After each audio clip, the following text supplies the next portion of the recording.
जय हिंद सभी साथियों को आशा है सभी अच्छे होंगे। आपके जो उत्तर प्रदेश पुलिस का हमारे जो छोटे भाई बहनों का डीबीपीएससी चल रहा है उसके लगभग 7-8 दिन निकल चुके हैं।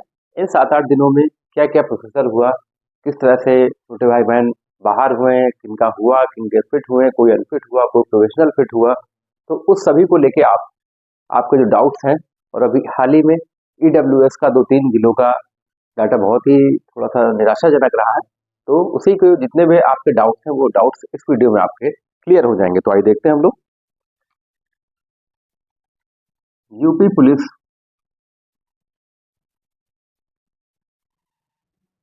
60,244 डीबीपीएससी प्रोविजनल फिट। देखिए प्रोविजनल फिट क्या है। आपका अगर कोई डॉक्यूमेंट्स बोर्ड को या नोडल अधिकारी को जहां पर आप अपना डीबीपीएससी करा रहे हैं वहां के नोडल अधिकारी को आपका कोई डॉक्यूमेंट अगर संदिग्ध लगा संदिग्ध लगा और या फिर उन्हें कुछ लगा कि ये थोड़ा सा गड़बड़ है,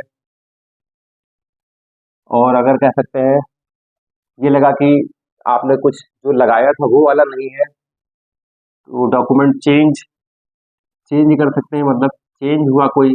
तो इन सब चीज़ों को अगर उनको लगा भर्ती बोर्ड के नोडल अधिकारी को, सॉरी भर्ती बोर्ड नहीं, जो आपके नोडल अधिकारी होंगे आपकी पुलिस लाइन के, उनको अगर आपके डॉक्यूमेंट से रिलेटेड कोई संदिग्ध लगा कि डॉक्यूमेंट्स आपका ये वेरीफाई नहीं हो पा रहा उनके द्वारा, तो आपको प्रोविजनल फिट में डाल देंगे, प्रोविजनल फिट में डाल देंगे। और ये मान के चलिए आप अगर आपके डॉक्यूमेंट फ्रॉड नहीं है तो आप ये मान के चलिए कि 99% आप निश्चित रूप से आपकी कैटेगरी में आगे लिख जाएगा फिट। क्योंकि प्रोविजनल फिट का मतलब ये है कि भर्ती बोर्ड से वो सलाह मशवरा करेंगे, उनके निर्देश लेंगे कि ये इनके ऐसे हैं डॉक्यूमेंट्स, उनको वेरीफाई किया जाए। अगर वेरीफाई आप हो जाते हैं, क्योंकि आपका डॉक्यूमेंट्स आपको पता है कि सही है वो, तो अगर सही है तो निश्चित रूप से आप ये मान के चलिए 99% आपका प्रोविजनल फिट हटके केवल फिट लिख जाएगा। तो ये तो हुआ प्रोविजनल फिट की बात। ईडब्ल्यूएस की बात करते हैं, जो कल से लोग हमारे बच्चे बहुत परेशान हैं। लगभग अगर यूपीएससी देखा जाए लगभग 75% जिलों में देखा जाए तो ईडब्ल्यूएस वाला जो सर्टिफिकेट है, केंद्र का हो या इंग्लिश में हो, सभी माने गए हैं अभी तक। लेकिन कल कुछ जिलों में अगर देखा जाए, हमारे लखनऊ में, आगरा में और शायद मेरठ में ईडब्ल्यूएस वाले जो हमारे बच्चे थे उनका जो इंग्लिश फॉर्मेट था, इंग्लिश फॉर्मेट, वो चाहे इसमें गवर्नमेंट ऑफ इंडिया लिखा हो चाहे गवर्नमेंट ऑफ यूपी लिखा हो, सभी ईडब्ल्यूएस सर्टिफिकेट वो प्रोविजनल फिट में डाल दिए गए। उस पर चाहे गवर्नमेंट ऑफ यूपी लिखा हो, क्योंकि मैंने भी कल एक सर्टिफिकेट देखा ईडब्ल्यूएस का, मेरे ही जिले का बच्चा था वो, उसके में प्रॉपर लिखा था, प्रॉपर इंग्लिश में था वो, ऊपर गवर्नमेंट ऑफ उत्तर प्रदेश लिखा था। अब पहले शायद माना गया है, लेकिन कल की डेट का डाटा यही है कि आपके अगर ईडब्ल्यूएस वाला इंग्लिश का है और गवर्नमेंट ऑफ इंडिया लिखा हो चाहे गवर्नमेंट ऑफ यूपी लिखा हो, उसमें किसी को नहीं माना गया है, सभी को यूआर ऑब्लिक कैटेगरी चेंज लिखा, कैटेगरी चेंज या प्रोविजनल फिट में डाल दिया गया है।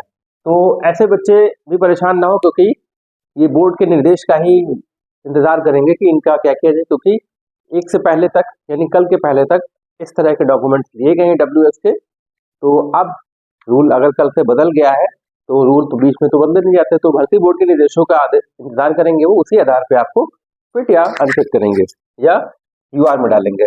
डॉक्यूमेंट एरर, देखिए ये सारे जो पॉइंट्स लिखे हैं ये सारे आपके एकदम सेफ्टी के लिए है।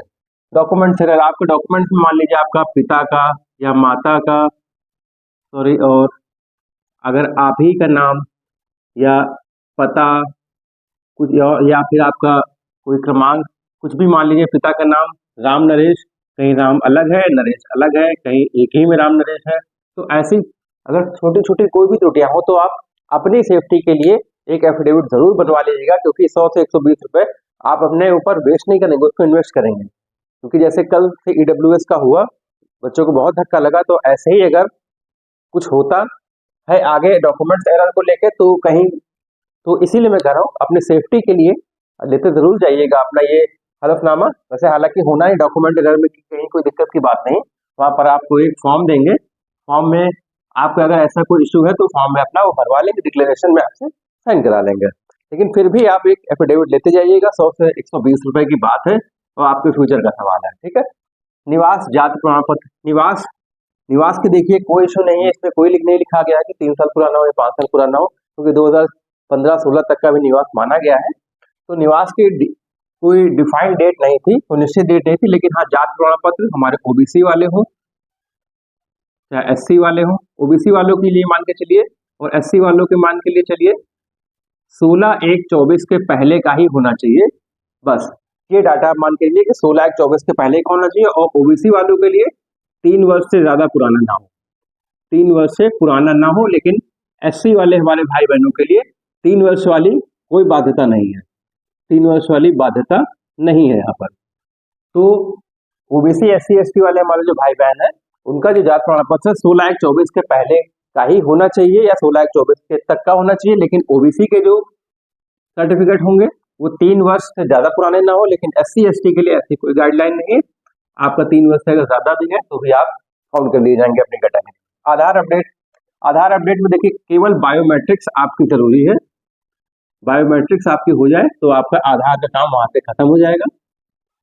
और बाकी आधार में कुछ नहीं चेंज करना, आपकी फोटो बहुत पुरानी है तब भी कोई दिक्कत नहीं, केवल आपकी बायोमेट्रिक्स होनी है, और वो भी 10 उंगलियों में से किसी में भी आपको मैच करता है तो आपका वेरिफिकेशन कंप्लीट हो जाएगा।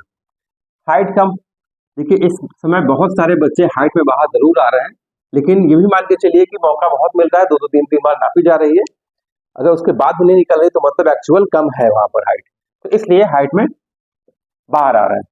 चेस्ट का क्या है, चेस्ट में बहुत ही अगर कह सकते हैं रेयर केस में 1 या 2% बच्चे, 1 ही परसेंट कह सकते हैं, 2% में 1% बच्चे ही चेस्ट में बाहर आ रहे हैं।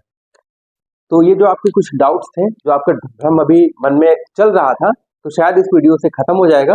तो निश्चित रूप से इस वीडियो को पूरा जरूर देखिए, और आपके जब भी आपका लगा हो, आपका जो भी रिजल्ट टीवी पीएचडी का है, मेरे व्हाट्सएप पे आप भेज सकते हैं, मेरे टेलीग्राम पे भेज सकते हैं। मैं इसी वीडियो के लिंक पर, इसी वीडियो के डिस्क्रिप्शन पे टेलीग्राम का और इसके कमेंट सेक्शन में टेलीग्राम का लिंक जरूर साझा कर दूंगा। आप सभी लोग टेलीग्राम चैनल को ज्वाइन कर लीजिए, ताकि आपके द्वारा ही जो सूचना दी जाती है वही सारे बच्चों तक पहुंच जाएगी। ठीक है, और कहीं कोई डाउट हो तो आप डायरेक्टली मुझे कॉल भी कर सकते हैं। तो ऐसी जानकारी पाने के लिए चैनल को सब्सक्राइब करिए, रोजगार विभाग के साथ जुड़े रहें। जय हिंद, जय भारत, गुड नाइट।